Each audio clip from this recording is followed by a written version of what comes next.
In this example, we're told we have a solid fuel rocket motor, and it's tested on a horizontal thrust test stand at atmospheric conditions. The chamber, which is a large tank, has an absolute pressure and temperature at 4.2 megapascals and 3,333 Kelvin. And the rocket has a converging diverging nozzle designed to expand the exhaust gas isentropically to an absolute pressure of 69 kilopascals.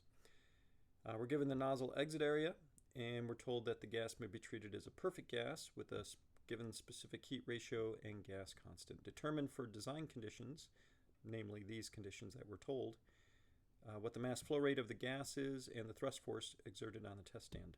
So let's go ahead and just draw a picture of what's happening here. So we're told we have some chamber and then a converging and then diverging nozzle, and it's mounted on a test stand. I'll just put some sort of stand here like that.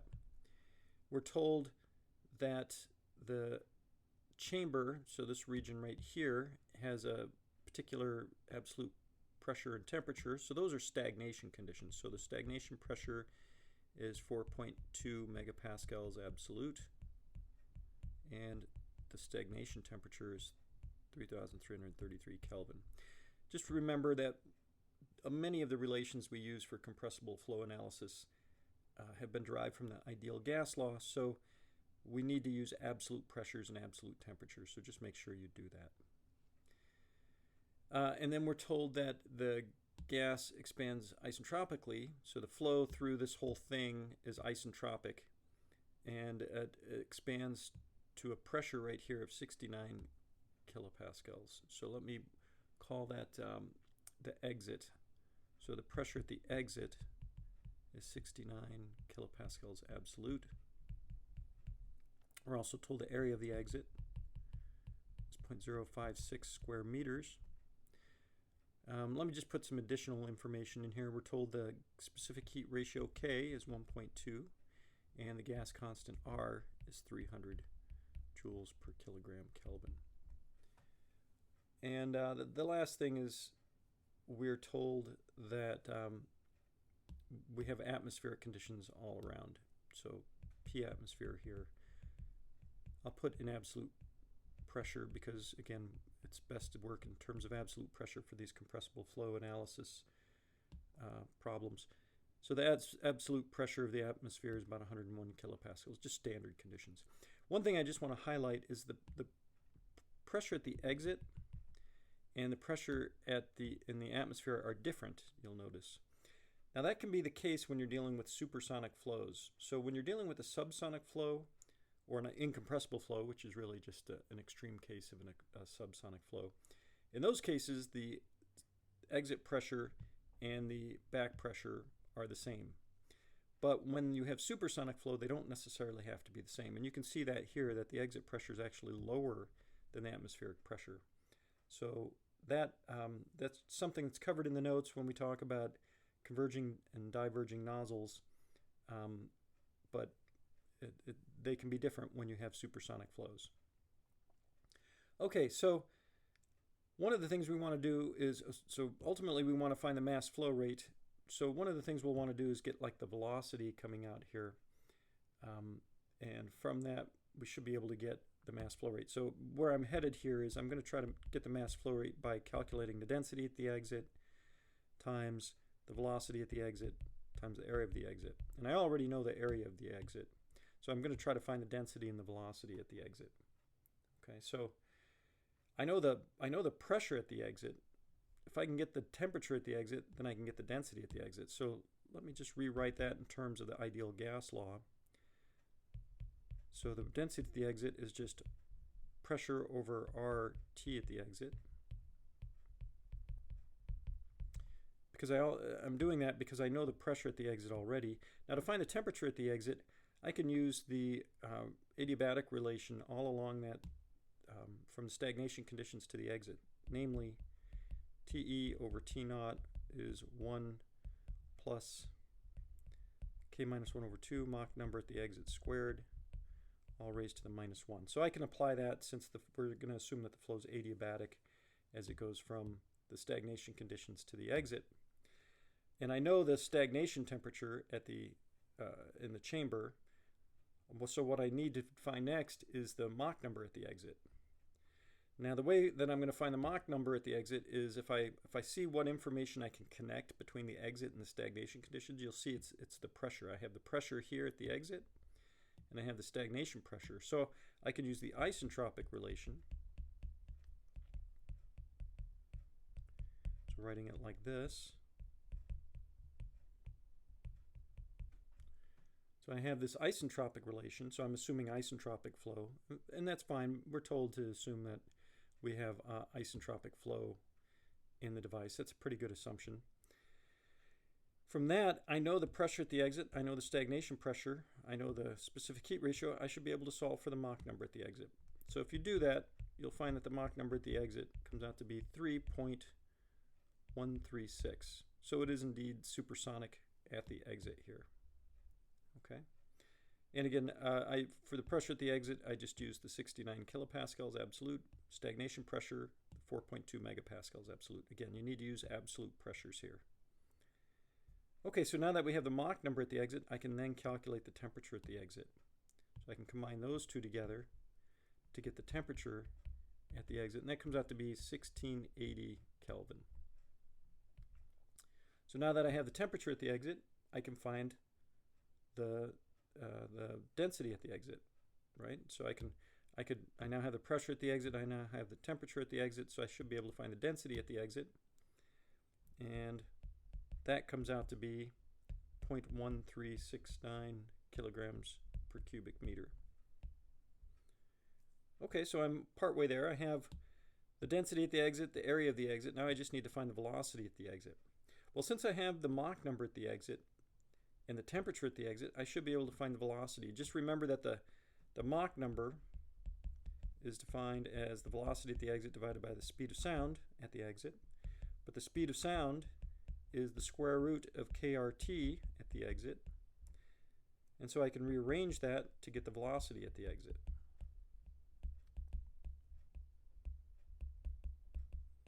Right? I know the Mach number at the exit now. I know the temperature at the exit.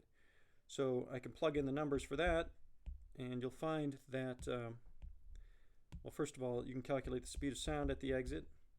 That comes out to be 777.8 meters per second. And then that means that the velocity at the exit is 2,440 meters per second. Now I have everything I need to find the mass flow rate. Okay, so if I plug all the numbers in, I'll get that the mass flow rate comes out to be 18.7 kilograms per second.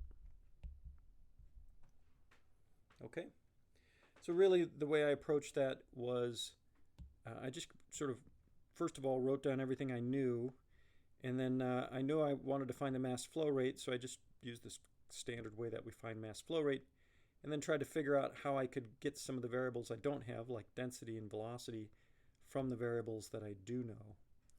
The density, I just used the ideal gas law. To get the temperature, I knew I needed a Mach number. Mach number I got from the pressure condition, because the pressure is what connected the upstream and downstream conditions. And then I could find the velocity from the Mach number after that. Okay, so the next part of the problem is we're asked to find the thrust force acting on the test stand. So for that, I'm going to use the momentum, the linear momentum equation.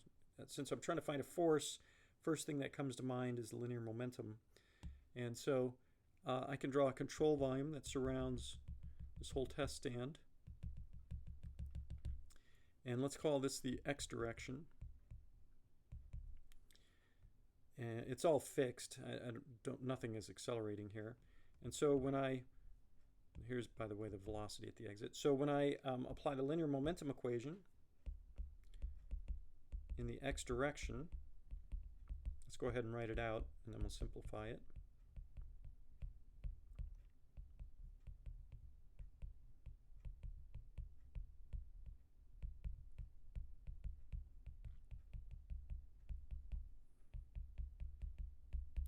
Okay, so we'll go ahead and simplify things. The first term we'll say is 0 because it's steady. body forces in the x direction, that's 0. The gravity would act vertically. We're told it's horizontal, so we don't have to worry about that.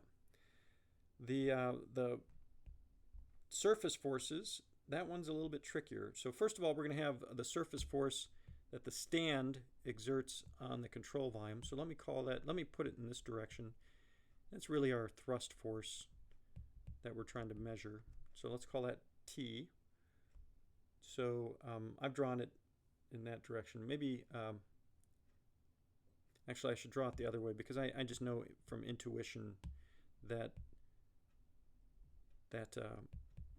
the stand is going to have to push to the right to hold this rocket in place. So just to make it a little easier, just with intuition, I'll move it to the right.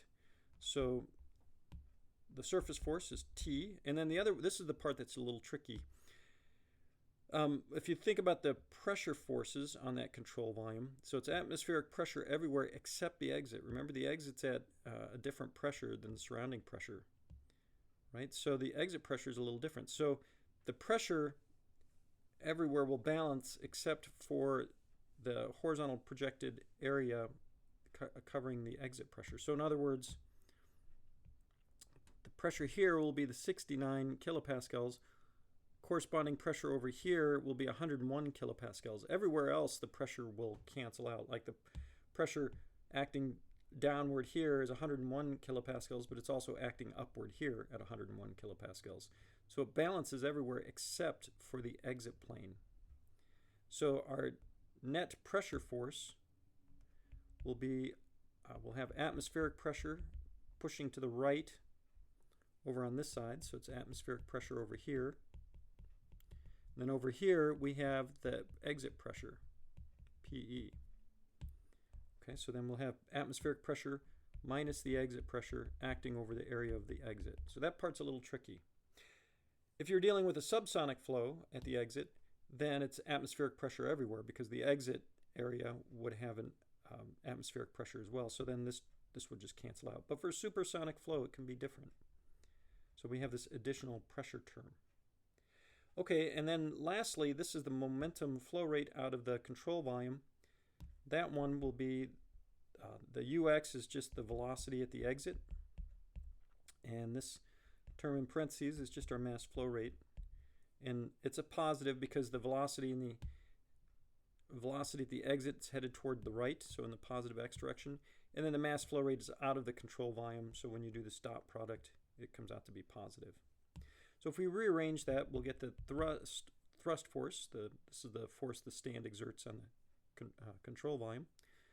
That'll be equal to m dot velocity at the exit plus pressure at the exit minus pressure atmospheric times the area of the exit.